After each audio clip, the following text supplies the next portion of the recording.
hello పెళ్లి పేరయ్యా రాంబాబు ఈ పొద్దే కదా నీ పెళ్ళి పెళ్లి ఈ పొద్దే శోభనం ఎప్పుడు కాదురా పెళ్లి అయిపోయిన వెంటనే పెడతారు లేరా శోభనం ఏం తొందర పడతారా కాదు పేరయ్యా ఈమె నా ముందుకు వచ్చాదంటే నిజమేనా కాదురా ఇవన్నీ నేను చెప్పకూడదురా మరి పెళ్లి చేసుకోమని ఎందుకు చెప్పినావు పెళ్లి చేసుకున్నాక అన్ని జరిగిపోతాయి నువ్వు గమనుండరా కాదు పేరయ్యా ఈమెని నన్ను ఒకే రూమ్ లో పెంచారంటే నిజమేనా ఆ రాత్రంగానే ఈమెని నేను ఒకే రూమ్ లో పెంచి తలుపులు వేస్తారా కాదు పేరయ్యా ఈమె నేను ఈదులో పడుకుంటాం పేరయ్యా కాదురా ఈదులో పడుకొని శోభనాలు చేసుకుంటే చూసే వాళ్ళు నవ్వుతారా మరి మా అమ్మ మా నాయన రోజు ఈదులోనే పడుకో ఉంటారా ఎవరు నవ్వలేదా కాదురా శోభనం అయిపోయిన తర్వాత మళ్ళీ ఏడైనా పడుకోవచ్చురా కాదు పేరయ్యా శోభనం వద్దని చెప్పు కాదురా నీకు పిల్లోడు పిల్లగా వద్దు నీక ఇంకా ఇమ్మిని చేసుకుంటా ఇంకేం వద్దని చెప్పు కాదురా మీకు ముద్దో ముచ్చటాన్న పెట్టమంటారా నువ్వా నాకు పువ్వు చేసి పెడితే చాలు పేరయ్యా కాదురా రోజు పువ్వే తింటా ఉంటా ఇమ్మిని తినవా ఒక రోజు అన్నా నాకు వద్దు పేరయ్యా శోభనమా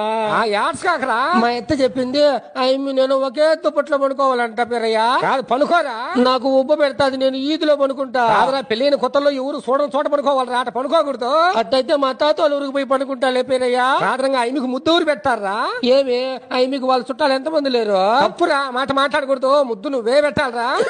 నాకు భయం రేపేరయ్యా పెళ్ళైన తర్వాత శోభనం ఖచ్చితంగా చెయ్యాలరా కాదు ఏమిటి ఏడుస్తావా శోభనం వద్దని చెప్పారయ్యా